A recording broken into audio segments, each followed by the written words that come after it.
don't know if that was Tiffany you was talking about. I don't know what's in your.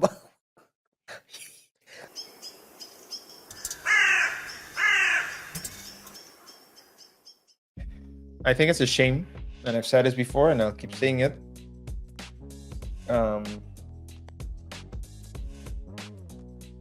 It makes me think of a J. Cole track. I think it's called The one he said he's sorry for dropping the this song. No, not that. Oh, my bad. I think it's Lights Please. Lights Please, yeah. Where he's rapping about though him trying to, having like a revolutionary way of thinking, that wants to go up against the system, and wants to talk about injustices, but how a lady friend of his who is attractive and who is seductive can simply tell him, it's okay, turn off the lights, right? Because hey, I mean, there's problem. There are problems, but I needs to get mine. So, and one thing he said, that look at the way that so he's trying to tell this lady, about all things that are injustice and all things that are wrong with the system and the society. And he says, look at the way that they show us on this TV screen. Look at how, and another line is, look how they show us broke on the boulevard. All she ever want me to do is unhook her bra. I don't know if that was Tiffany you was talking about. I don't know what's in your. But it just makes me think about that. It just makes me think. Are you high right now because you're taking a detour out of nowhere again? What I'm saying is, KaiR, is that this plays right into the stereotype. It is. And they're making it seem like a zoo with wild animals fighting. I'm serious, man. And even if this happens, let's be clear, because this is bad what's happening in Dolton and in Thornton, but they wouldn't show it in like things like this of other communities, because other communities, I don't know, I doubt that they don't do it. I doubt it. I don't know, guys, let me know, maybe I'm wrong, but this just plays right into the stereotype, and I think it's a shame. It's a shame. They won't run up during the thing is, RJ, and this is the thing. First of all, they won't run up like they did right here.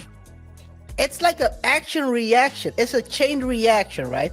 Like I said, it started when he called her H-Bay. The boyfriend reacted by showing up, trying to defend her name. Then the other boyfriend swings on the other boyfriend. It's a crazy chain reaction. Then Jedediah attacks the boyfriend, following by Tiffany Henyard running in like a Indian, like an old school native with a clubber, using the mic as a clubber, trying to club people over.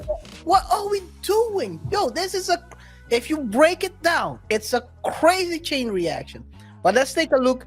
One thing I want to do, just give a look at Lori Lightfoot's findings, because go ahead. Go. Fair use. Good evening. I'm Mike McCare. And I'm Ray Cortopassi. We're starting with breaking news. A South suburb is facing new scrutiny tonight as former Chicago Mayor Lori Lightfoot releases the results of her investigation. She says incompetence in Dolton Mayor Tiffany Henyard's administration has driven the village into debt as spending soared. Many of her findings have been previously detailed in WGN Investigate's reporting. And WGN's Dana Revick is live tonight in Dolton with the latest. Dana?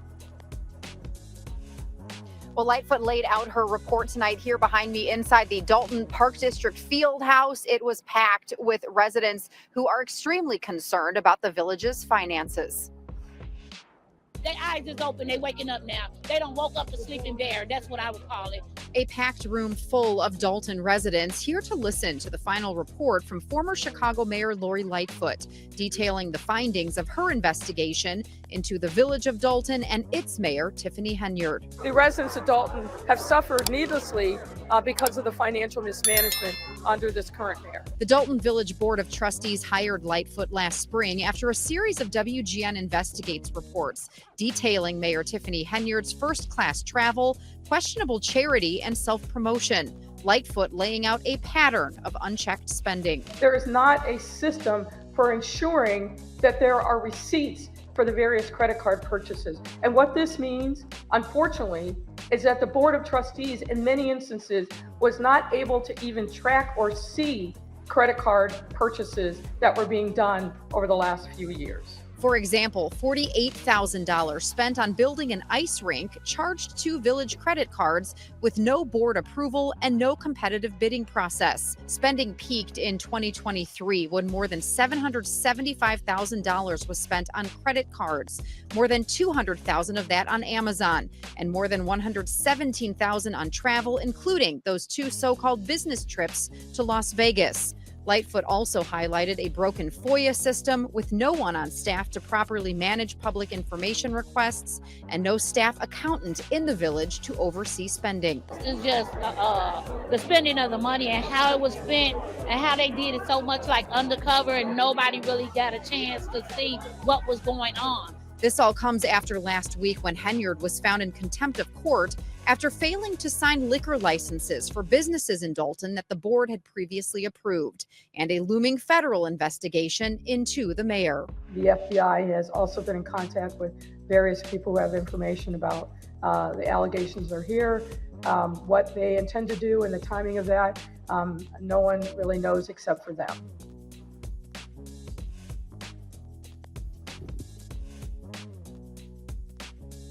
Beetlejuice is right. A lot of things that were suspected, she confirmed. Also, no supervisory mechanism, no accountants to control. She found the loophole. Well, I've watched the full. I watched almost the full presentation. It's basically Tiffany found the loophole. How to spend without the trustees having any say. but can she be, will there be consequences for her? Because if you tell me if it's a loophole, then it's legal. I don't know. Is it, did she find a loophole or did she find? So the idea is as follows. Majority of these spendings were done on the credit card. The credit card she holds in her, let's call it, in her pocket. Usually it would have to go through the trustees to approve and then they spend it. So since it's in her pocket, she can spend it directly without the trustees. The process, she's not following the process that has been built in to make sure that everything is checked. She was also not sharing, that's another thing, she wasn't sharing the data of what is being spent on. So it's not a loophole in the sense that what she did was allowed. There were protocols in place. There are protocols in place. But because she has a card in her name, because if it's like a transfer, then she is dependent on other people to make those payments. Because she has the credit card in her possession, she can use it. Yeah.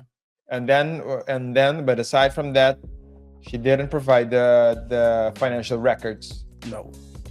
Yeah. And they refused to hand over the data as well. So, hey man, all I'll say is she is aware of the FBI. She's mentioning it here. I don't think she's mentioning it for no reason. She is a former AG. DA, sorry, my bad. DA. And it's gonna end up badly for her at the end.